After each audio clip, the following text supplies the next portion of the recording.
So what I wanted to do is give you a bird's eye view from the shop above this ladder.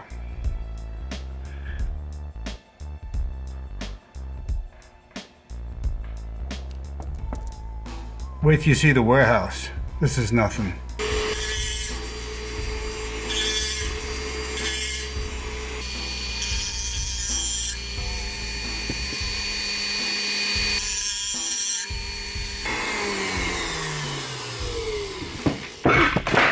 Gears like this one over here are brand new gears, but unfortunately they'll always come in with a little dent or ding on the teeth. It's just the way it is now.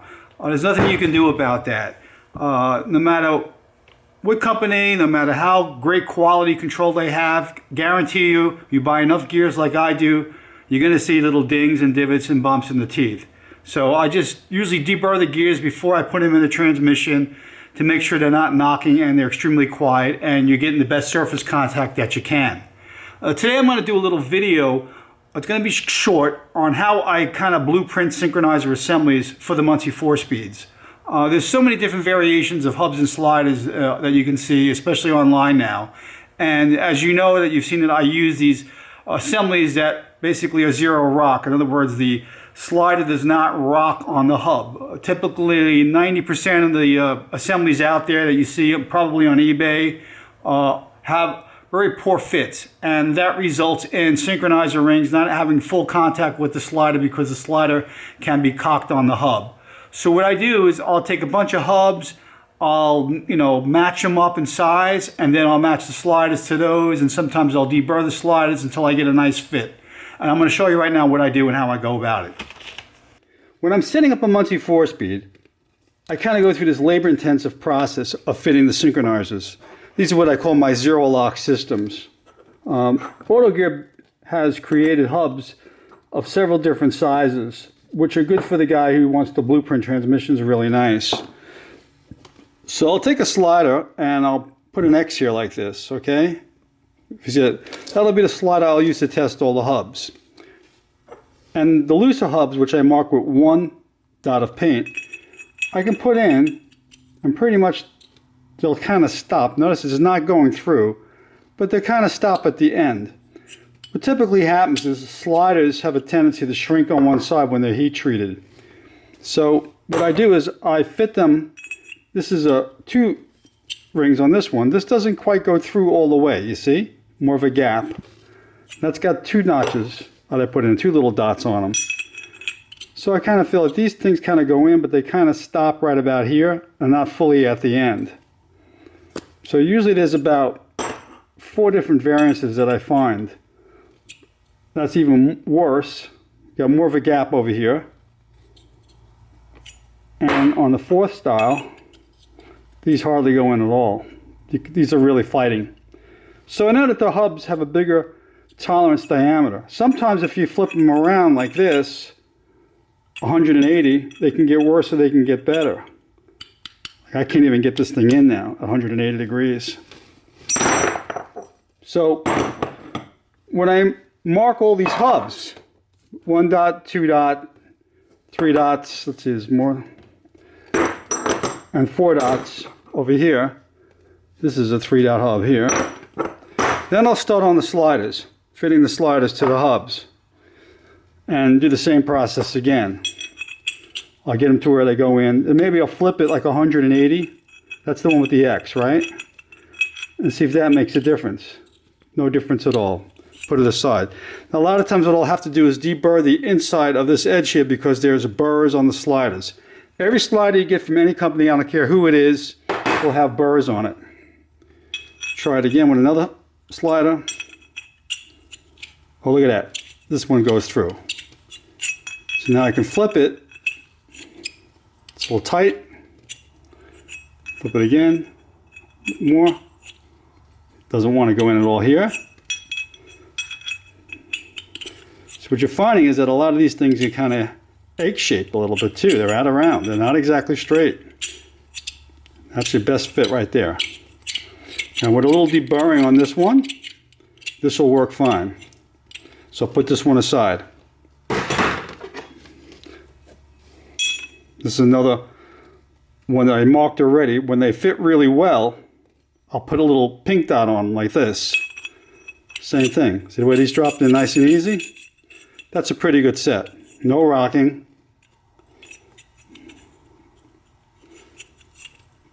No rocking. Okay? So you keep those aside. And then go down the line. Start again.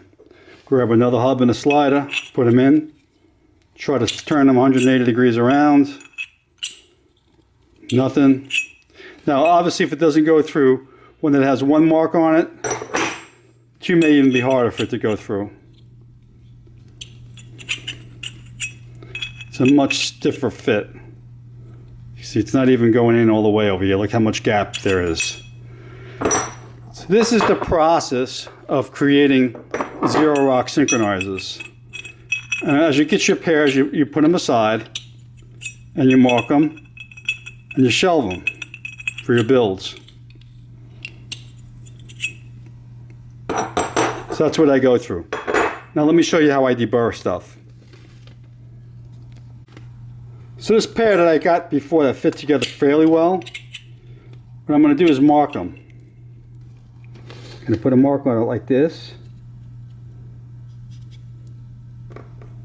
on both sides.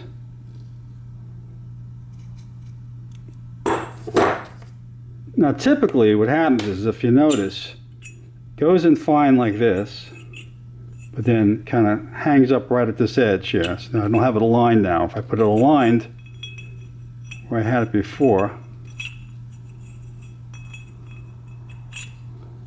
it'll go right through. But it's tight here, and that's because there's burrs inside, very little microscopic burrs. And I'm going to go in there now with a grinder and clean up these edges. So then I've got my match section over here. I take it apart, turn on my rotary tool, and I'm going to take a little bit of the burr off right over here.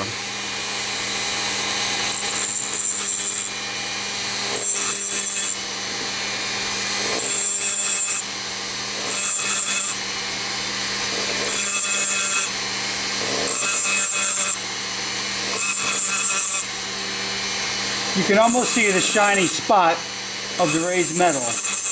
Now why these burrs happen is because when you have these two metal planes, so to speak, and they're heat treated, the metal kind of grows and creates a little bit of a bump. So what I'm doing is basically relieving that bump in the slider. For some reason, any manufacturer that makes a slider, it tends to happen right along this edge, never the other edge. But it's a good idea to deburr both edges like this.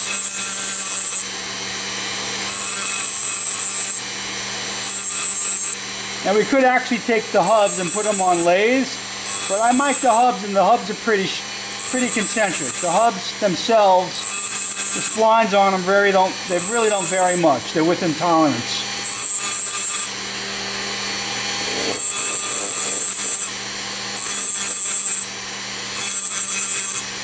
But the trick to making a box shift really fast that has synchronizers is doing this type of labor.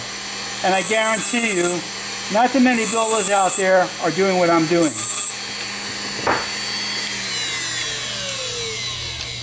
I tend to deburr this area right over here. There always seems to be a little bit raised edge of metal. So I go through every little section here, and I'll deburr all 36 sides and do it on both sides of the slider. Keep it marked where I had it before, because that was the best fit pre-deburring. Now if I put it together now with lined up to where I had it, the Synchronizers drops through now, okay? So that's how I blueprint the slider and hub combinations for the Muncie. Zero rock, and all they're ready to go. And I have one pair here for 3/4, and I made another pair up already for 1/2. See how beautiful and smooth they are now, okay? Same thing, zero rock, they don't move, I'm ready to go. And I'll take these pair and I'll mark them like this dot here, cross like that, mark it as 1/2, and then same thing here, you already have that here, mark it as 3/4, like that. So that's how I do the hubs. Right, so you can see I got some match sets here now. These fit really good, nice and smooth, and they don't rock. Just for the hell of it, I wanted to show you, this is your typical assembly again that you see on eBay that everybody is selling. And you can see the rock that it has, like this. Now some people think that this is okay, but the problem is when the slider goes forward like this and engages the synchronizer ring, if it's cocked, that means it's going to only hit that bronze ring partially. In other words, it's going to hit it like this. I'm exaggerating, but it's going to hit it like this instead of really on it flat. And what that does is that will egg shape the ring eventually, cause premature ring failure, but also not give you the stopping action you need to have really great synchronization, especially at high speeds.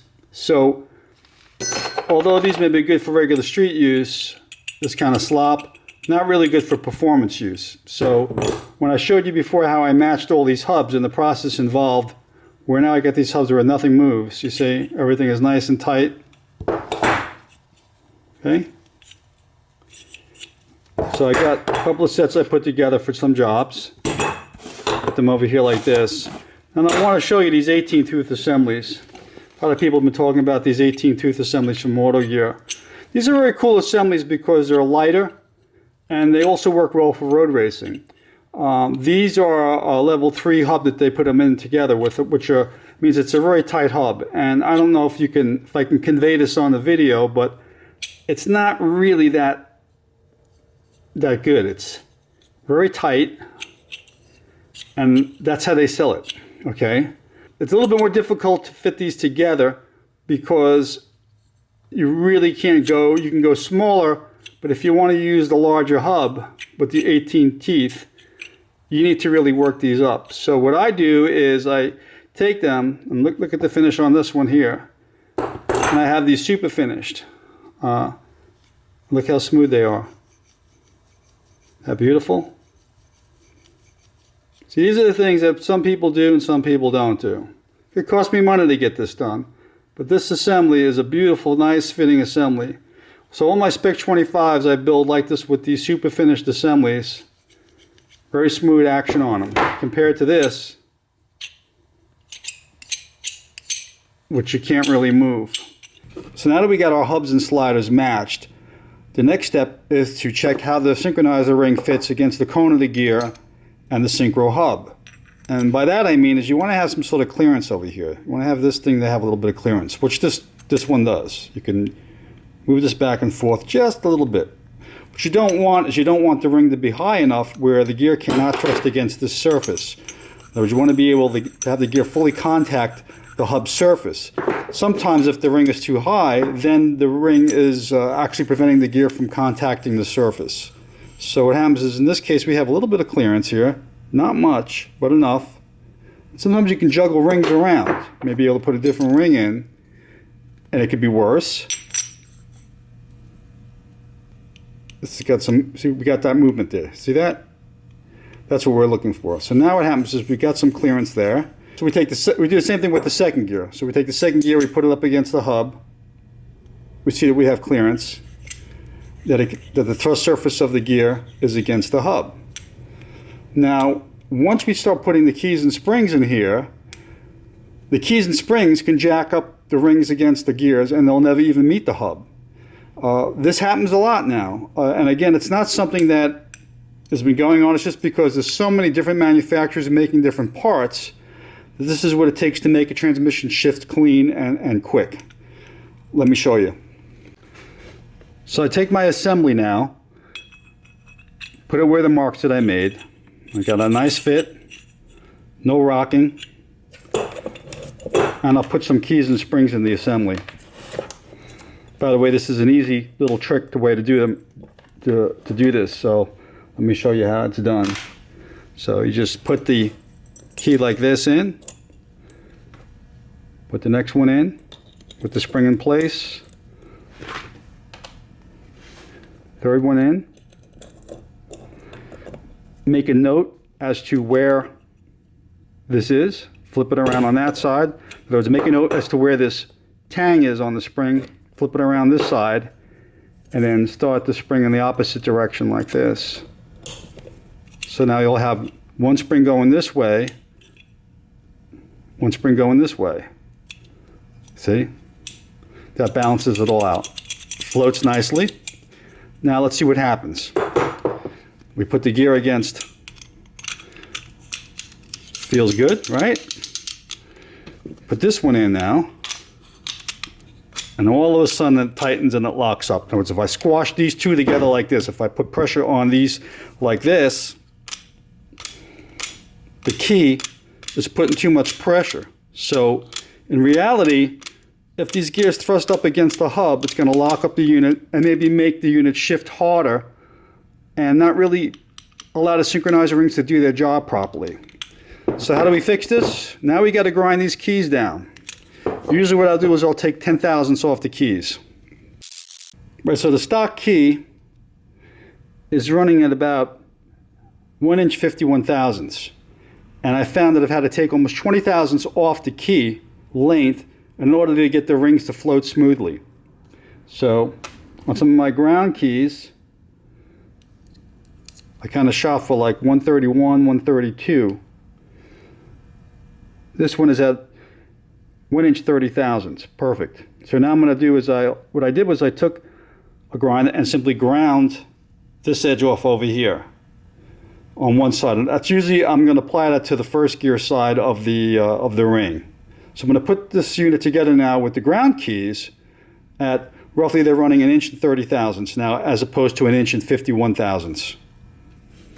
Put the assembly back to the marks that I had.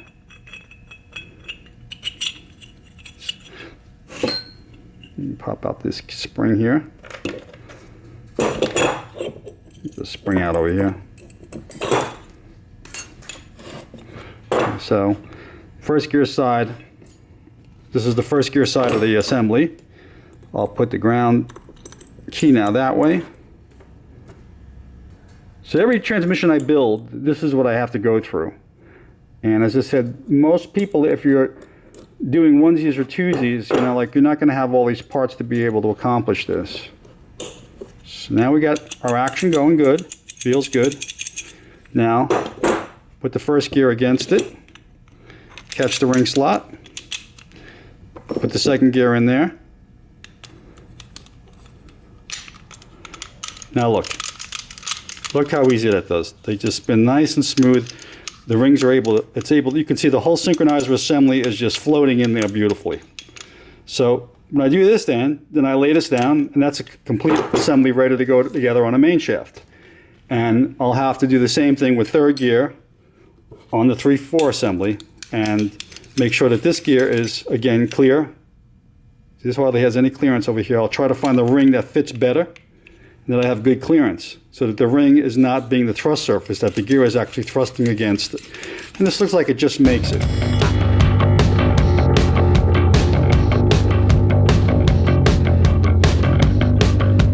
So here's the completed main shaft assembly with the 1-2 synchronizer in place and the 3/4 synchronizer in place. And as you can see, if I thrust against each ring, in other words, I'm thrusting in this direction on second gear, the gear is nice and smooth. Thrusting against this ring, first gear is nice and smooth. Third gear thrusting against third gear ring, it's nice and smooth. You know, the object of this whole lesson is so that when you're building a transmission, all the gears are always independent of the rings. They shouldn't really be binding on the rings. So that when you are shifting into, let's say, second gear or first gear or third gear, that the other ring isn't working against you because it's thrusting against the gear and causing you to have a little bit difficult time synchronizing the whole gear train. So this is what I do. It's one of the little small lessons on blueprinting synchros. Hope you enjoyed it. Thanks for watching.